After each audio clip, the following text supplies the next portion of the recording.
What is going on, ladies and gentlemen? Monkeyflop here, and today I got your PlayStation 4 Flash News. Now, if you guys do enjoy these videos, let me know in those comments down below. Also, hitting a like really helps me out. Let's go ahead and dive right into it. You probably read the title of the video and you're like, Monkeyflop has lost his mind. Like, what is he? I promise you I haven't lost my mind. Or maybe I have. I don't know. But please watch the video entirely and watch it all the way through. I wanted to start off with an open challenge to you. That's right. I'm challenging you to a 5-game 5-console challenge, and you can actually extend this out to everyone you know that loves gaming, whether it be your friend or your coworker or somebody at school or a content creator. Let's get as many people involved as this as possible. The first game that we're actually going to be playing for this 5-game 5-console challenge is Crash Bandicoot on the PlayStation 1.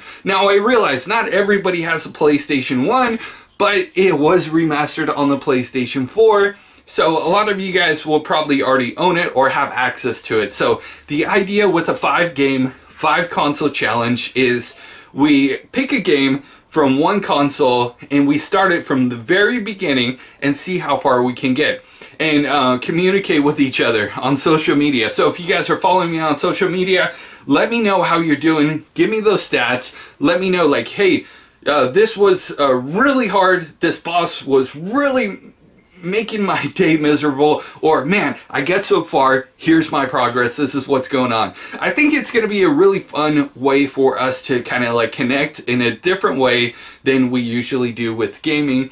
And please let me know in the comment section below if you're game for the 5-game 5-console challenge. And then also, what other consoles do you want to see in this challenge? What other games do you want to see in the challenge? Let me know in the comment section below. Like I said, I have some games already picked out and some consoles already picked out, but I wanted to get some feedback from you guys and see, you know, what games you actually have and what consoles you actually have as well. Of course, if you have the PlayStation 1 and Crash Bandicoot, it'd be so much more better to play it originally. I know the remaster is pretty cool and everything, but I think this was going to be a fun time. PlayStation is copying Xbox. Let's go ahead and talk about that a little bit more. Yesterday they had the State of Play, and it's one of many upcoming live streams that PlayStation's going to be doing, showcasing the latest and greatest in PlayStation trailers and announcements. So that's pretty cool, and honestly, it's a great way to get the community involved and get excited about PlayStation. But when I started thinking about it, a lot of people were saying that State of Play was copying Nintendo Direct. And the more I thought about it, I'm like, wait, there's another show out there that is similar to this, but they do it on a weekly basis, and that is This Week in Xbox with Major Nelson. And the more I started thinking about it, and then I watched one of the latest episodes from Major Nelson, I'm like, okay, this is very similar to what PlayStation just put on. Of course, PlayStation had their own mix and they had their own way of doing things, and we really didn't see an on-camera person, but it's very similar. And even though a lot of people were comparing State of Play to Nintendo Direct, it's more like comparing it to Xbox's This Week in PlayStation. This Week in Xbox. So I'd love to know your guys' thoughts on that. Now, if you guys did miss State of Play, you didn't miss much unless you're like really big into VR. They're pushing heavy on the VR. We're going to be getting Iron Man VR, which I think is pretty cool. And then they also did announce that No Man's Sky VR is going to be available this year, and it's going to be a free update to everyone that already owns No Man's Sky. They did also show off some gameplay from Days Gone, Crash Team Racing, and some Mortal Kombat 11, and then a bunch of little indie games in between. So, like I said, if you guys didn't catch it, you didn't miss much, but if you did, it was a fun little experience and something a little bit different than what we're used to seeing from PlayStation. Next up, I actually wanted to talk about Dragon Marked for Death. Now, I got this game yesterday from the game developer, so big shout out to them for sending this to me. I wasn't sure exactly how this game was going to go, but I found it really highly addicting. Now, this is a 2D, side-scrolling action multiplayer game. It's heavily based on multiplayer, and one thing I realized when I was playing this game yesterday was I'm missing friends to play with. So I'm going to leave you guys my friends code down below in the video description. If you guys want to play with me, and hook up and, do some side quests or looting or whatever, then just add me on the Nintendo Switch.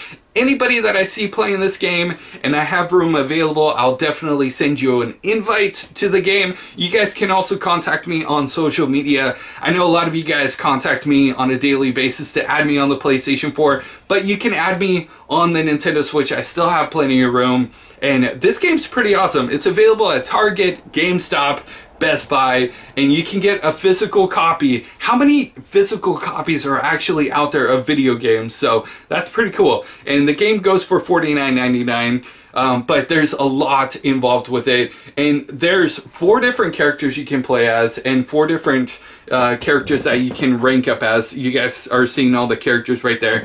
It's a lot of fun. I can't rave enough about my experience so far with the game. So if you guys want to play with me, you know what to do. As if you're playing Metro Exodus, they just did a new patch update which allows you to play a new game plus. So if you guys are into like really hard challenges and you've already beaten the game, then definitely check that out. If you guys haven't beaten the game, with this new update, what you have to do is beat the game and then you'll unlock the new plus game mode. It's pretty cool.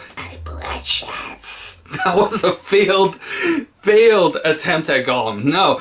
But seriously, guys, the next game I actually wanted to talk about was Lord of the Rings Gollum. Now, this game has been speculated to come to the PlayStation 4, but with new news coming out, we are probably looking at a release date closer to 2020 or 2021, which is leading a lot of people to speculate that it's going to be releasing on the PlayStation 5. Now, I'd love to know your guys' thoughts on Lord of the Rings games in the comments down below. Are you guys interested in a Lord of the Rings game come to the PlayStation 5? Because honestly, I'm kind of like, don't get me wrong, I geek out, I nerd out about Lord of the Rings. I love Lord of the Rings. I binge watch all of the movies.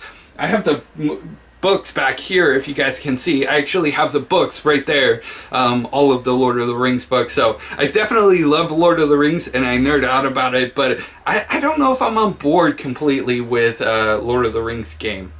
PlayStation Plus Instant Game Collection. The official announcement comes tomorrow. There has been a lot of heavy speculation and even some rumor that we might be getting Mortal Kombat coming to the PlayStation Plus for the PlayStation 4. And I mean, yeah, but no. Typically and usually, when a new game gets released, we don't see the older version get released for free alongside of it. Kombat 10, it's free. You want Mortal Kombat 11, you gotta pay 60 bucks. Like, I don't know exactly, I get the rumor, I get the speculation about it, but nevertheless, I mean, we could be seeing Star Wars Battlefront 2 because Star Wars Battlefront 2 was just announced for Games with Gold. But, we have seen, Star Wars in the Instant Game Collection before, so I'll keep you guys updated, and as soon as the PlayStation Plus Instant Game Collection officially announces, I'll be sure to make a video. Of course, all of that is just speculation, and at this point, I don't believe any of it. We do have some information, which I will share with you guys tomorrow, so be on the lookout for that. And if you guys do enjoy these videos, make sure to hit a like, comment down below. Let me know what you guys honestly think. Are you guys going to be participating in the 5 games, 5 console challenge? Are you guys going to be challenging your friends this week? Remember, we get Crash Bandicoot on the PlayStation 1. Of course, you can play it on the PlayStation 4. The remastered version is available there as well. And what other games would you want to see part of the challenge? And what other consoles would you want to see part of the challenge? The idea is, like, think of a console and then think of like one of the most iconic games from that console and you know, that's what we're hopefully going to be playing. But of course, I want to be able to make sure that we play games that the majority of you guys own or at least have. And then also, if you guys wanted to add me on the Nintendo Switch to play the new game that I was just talking about, then definitely go and do that. I will see you guys in the next news update. You guys are freaking awesome.